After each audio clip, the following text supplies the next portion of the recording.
तैयारियां तो लगभग आप इंटरनल कर रहे हैं। बिल्कुल, उनके आशीर्वाद से ही तैयारी कर बस अब तो एक हरी झंडी दिखाना बाकी है। हाँ जी हाँ, बिल्कुल। अगर पार्टी की हरी झंडी मिलती है तो हम मैदान में कूद जाएंगे। तो नमस्कार दोस्तों, आप जुड़ चुके हैं रियल न्यूज हरियाणा के साथ और हमारे साथ नए नेता नए विचारों जो प्रोग्राम हमारा चला हुआ है उसी के तहत आज हमारे साथ हैं नगर परिषद टोहाना के चेयरमैन नरेश बंसल जी और इनके विचार आपके सामने रखेंगे, क्योंकि बीजेपी के एक कद्दावर नेता मैं कह सकता हूं, बीजेपी की टिकट की दावेदारी भी इनके पास है, क्योंकि सुभाष बराला के बाद अगर हम बात करें तो नरेश बंसल जी का नाम सुर्खियों में चला हुआ है।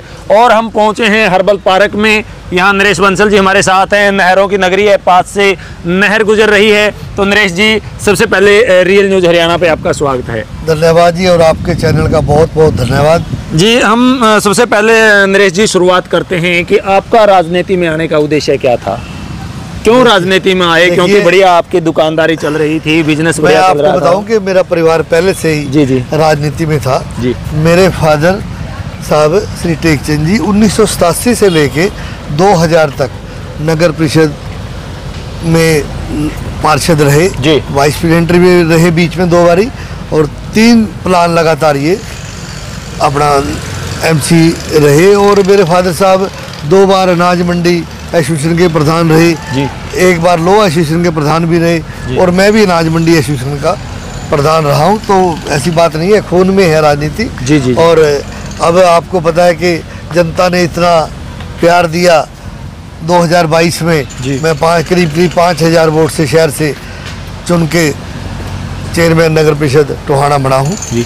बड़ी जिम्मेवारी शहर ने आपको दे दी है, उसी पर चर्चा कर लेते हैं जी। बड़ी जिम्मेवारी को किस प्रकार निर्वहन कर रहे हैं उसका, विकास कार्यों की मैं बात करें। बहुत अच्छी तरह से जो जनता ने मेरे को एक मैंडेट दिया है, एक जिम्मेदारी दी है, उसके ऊपर मैं बड़ा अच्छा काम कर रहा हूँ जनता की नज़र में जी जी। क्योंकि जनता चाहती है कि हमारा प्रतिनिधि ऐसा हो जो जनता के बीच में हो। बिल्कुल। और मैं जनता के बीच में रहता हूँ।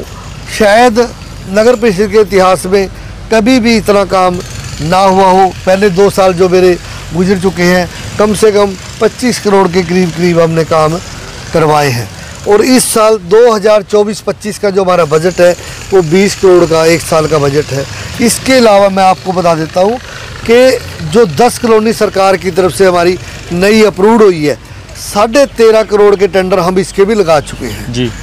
तो बिल्कुल शहर का कोई ऐसा वासी, चाहे पहले प्रॉपर्टी आईडीज़ की बड़ी दिक्कत होती थी, अब हमने शहर में बिल्कुल ठीक कर दी है। और जो भी मेरा शहर का वासी आता है उसकी पूरी सुनवाई होती है।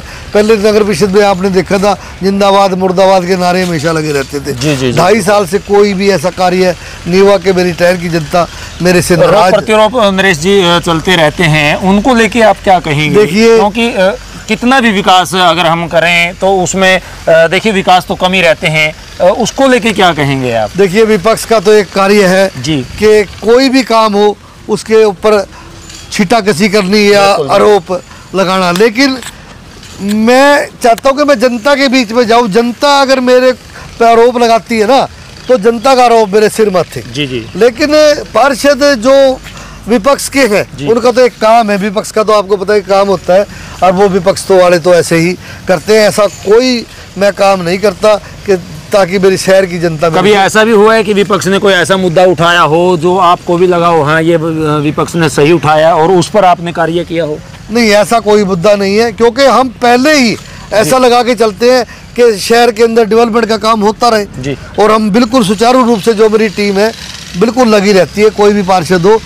और मैं आपको एक बात बताता हूँ, चाहे वो पार्षद मेरा है या विपक्ष का है, कोई भी ऐसा है, हमने बिल्कुल समान रूप से हर एक वार्ड का विकास किया है। कोई ऐसा पार्षद नहीं कह सकता कि मैंने फलां वार्ड का काम रोका है या उसमें काम नहीं हुआ। सर, आचार संहिता लग चुकी है, चुनाव की डेट भी आ चुकी है, बीजेपी से आपने लगातार कार्य किया है, बीजेपी में कार्य किया है, सुभाष बराला जी यहाँ से सांसद हैं। अगर बीजेपी आप पर दांव खेलती है और आपको हाईकमान मौका देती है तो क्या आप चुनाव लड़ेंगे? देखिए, मैं आपको बता देता हूँ कि मैं पार्टी का एक जिम्मेदार आदमी हूँ और सिपाही हूँ जी।